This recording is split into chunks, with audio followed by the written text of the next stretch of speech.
I'm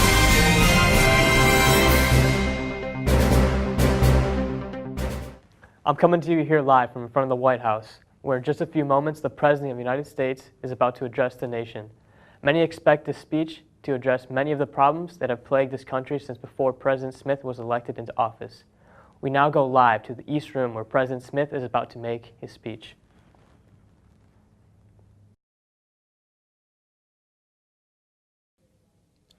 My fellow Americans, the people are upset as of late. Empty promises, false hope, lack of follow-through. These are common factors that plague the government. This plague has taken its effect upon our government, more specifically its leaders. I have learned that what the people want is not an argumentation of opinions, but rather a civilized discussion that produces results, beneficial for the people and its country.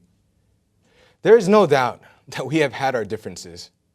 There is no doubt that those differences have caused us to stray from our path, but it's because of those differences that we as leaders learn from our failures and successes.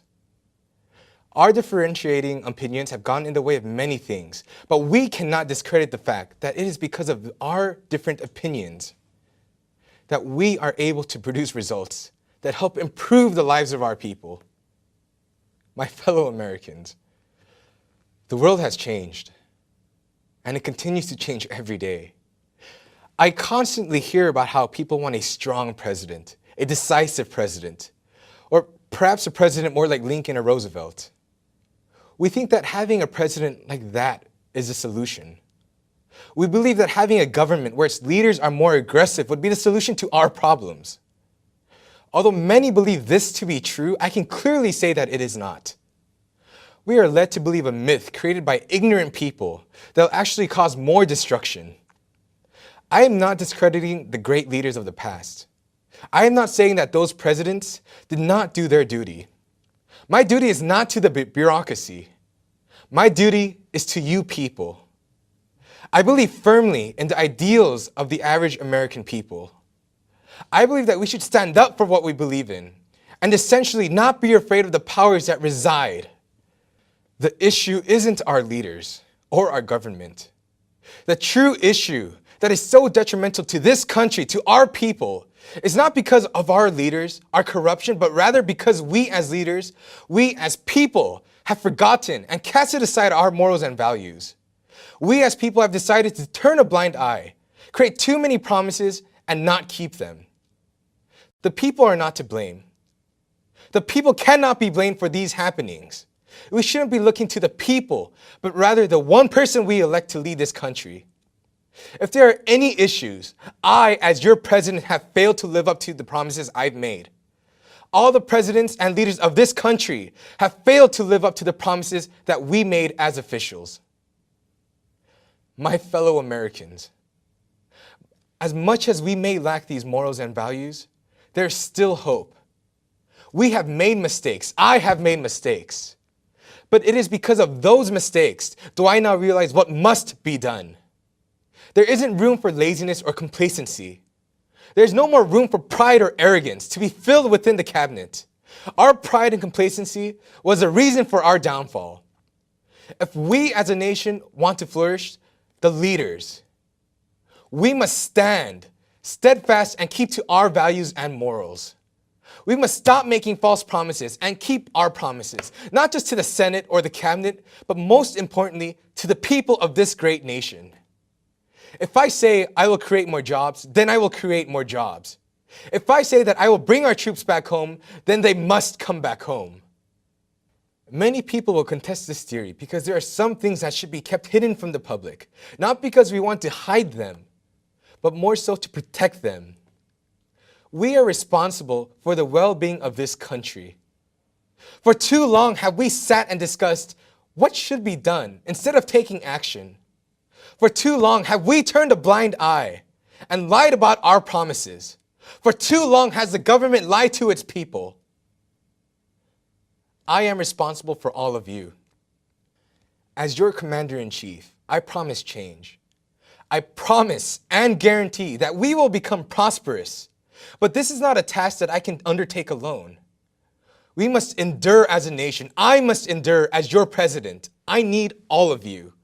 I am not the future. Your future presidents and leaders are not the future. The people, you are the future. Your sons and your daughters are the future of this great nation. It is because of the hope that the people carry on, because of your determination, that we can survive and prosper together as a nation. My fellow Americans, we will do great things. We will survive and we will prosper. There is still hope, not just for the people, but for our entire nation. Thank you.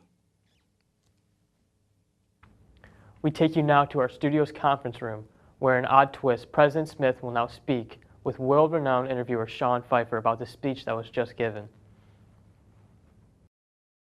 Good evening and welcome. My name is Sean Todd Pfeifer, registered Republican and lover of this country. We have a very special guest today. Sitting here with me is President of the United States, James Smith. It's very good to meet you, President. Yes, it's good to meet you too. Now, you just gave a very rousing and interesting speech. You brought up a lot of points, and there are a few I want to go over with. Yeah, absolutely. That's good? Mm-hmm. All right. Now, throughout the most of the speech, you seem to be very apologetic of your position. And really, what's the deal with that? You know, my cabinet has made many promises to the people. And, you know, it's one thing to make promises, but it's also another thing when you break them.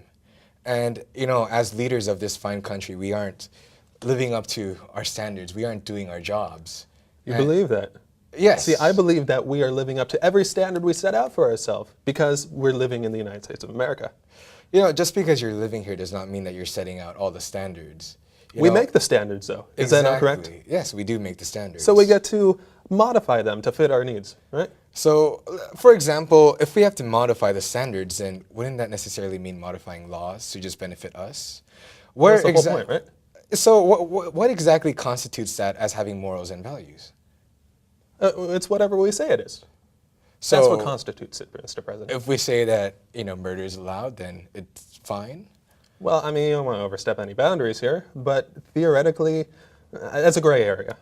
So Not necessarily. When we say morals and values, we don't mean we can just go do whatever we want because it's beneficial to us. What we mean is by having morals and values, we'll do things for others, for each other, not for our own selfish gain, but so that along with ourselves, other people will succeed. They will also live a prosperous life. You know, it's not just one thing, I guess just a given, it's not just a taking relationship, it's a give and take relationship. Of course. This is a two-way street in this country. Exactly. Of course. But don't you believe that, I mean, the government should be, you, sir, need to take out your big stick and wave it around and tell this country what needs to be done. That's your job. I have. And if they disagree with one, then we have an issue. See, but a lot of times people, no matter what, people will always disagree with something. But it's not about if they disagree, it's about what you do when they disagree. Do you just take out the big stick and smack people? No, that's not what you do. That's the point of a big stick, right? You listen to the people, you listen to their opinions, you value what they say, because without people, what is a country? There's nothing. True, but without a leader, what do they know what to think? Exactly. And who elects those leaders?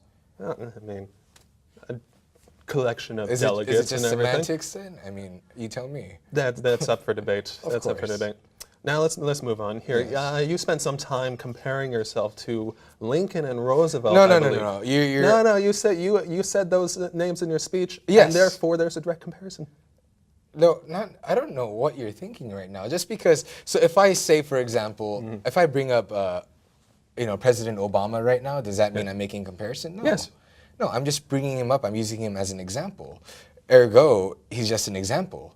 I'm not comparing. I'm not saying that I'm to fit your needs, sir. To fit my needs. Your needs.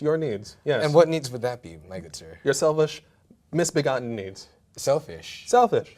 I for one, am completely okay with raising taxes on the rich. I'm completely for the rich people giving their money and time to help the people in the lower and middle class so that they can prosper. Yes. I'm completely okay with me giving up half my salary so that people that need to go to hospitals, people that don't have the care that they should have, so that those people their needs would be met. Well, you don't get paid much anyway. I believe the president isn't paid much. Now, but this country is built on the backbones of the rich people. Okay? Has it? Yes, absolutely. No, actually, this country has been built on the backbone of the people, not the rich people, the people as a whole. No. All right. We'll take that at face value, sir. And in the meantime, we are out of time, unfortunately. Okay. I want to thank you, Mr. President, for sitting in on this. Okay? Absolutely. And I want to thank all of my viewers for watching. Thank you. Have a wonderful night. What a truly revolutionary debate between the President and Mr. Pfeifer. Many interesting points were brought up, but little was actually solved. Yet, my dear public, I do still believe in this fine country. No silly news reporter will change that fact. The President will continue to improve this wonderful nation of ours. This is Scott Gatdula signing off.